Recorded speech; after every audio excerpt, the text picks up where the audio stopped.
Someone I was talking to recently was expressing a struggle with a recurring sin.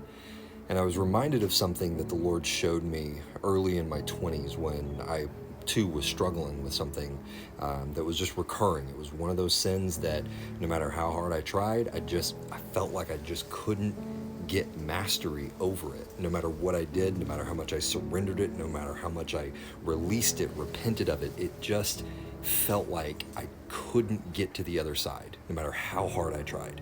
And I remember at one point during that season, I was crying out to the Lord, asking for Him to remove this from me, to give me whatever it was that I needed to be able to break free.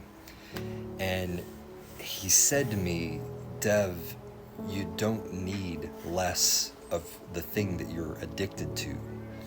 You need more of me. And then the Holy Spirit led me to my kitchen and told me to get a cup.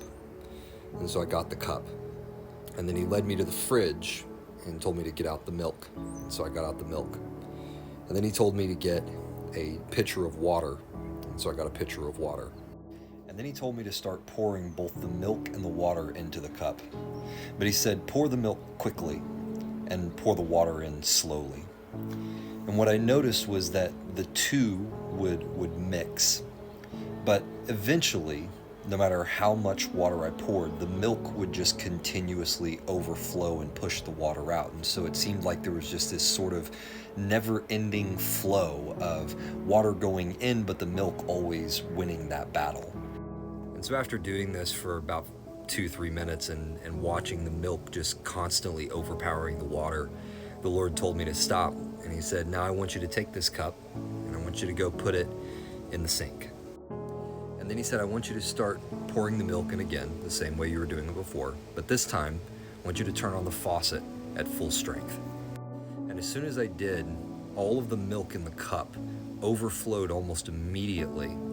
And within seconds, the milk couldn't even get into the cup because the water was overflowing from the cup so ferociously that the milk would literally hit the top of the cup and just simply bounce off because the flow of water coming out of it was so strong. And that's when He started to explain to me that the reason so many believers continue to struggle with recurring sin in their life is that we are often taught to focus on resisting the sin instead of pressing into the one who is immune to sin. You see, the Holy Spirit can't be tempted. Jesus can't be tempted. God can't be tempted. And in us, and the Lord reminded me of this verse that said that when you receive the Spirit, it becomes like a spring overflowing from you. And so I asked Him, why, if I have the Spirit, is that spring not overflowing in the same way as the cup of water overflowed and became immune to the milk?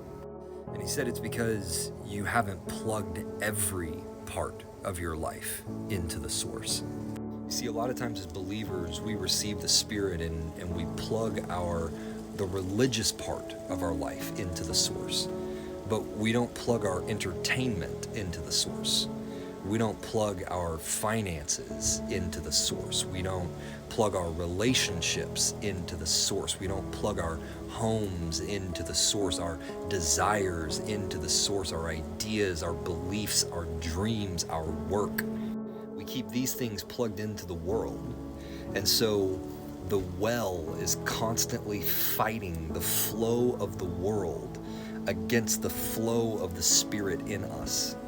But if we would begin to plug each of those parts of our life into the source, eventually our life becomes a wellspring overflowing that the world, when it tries to penetrate, can't even get in because there's nowhere for it to go because the flow outwards is so heavy.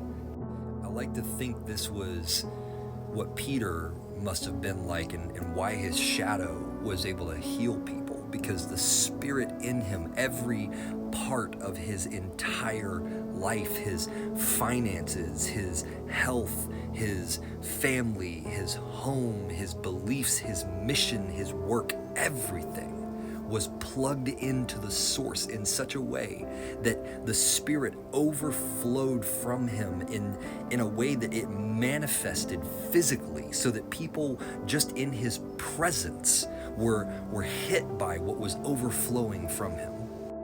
We don't need less sin.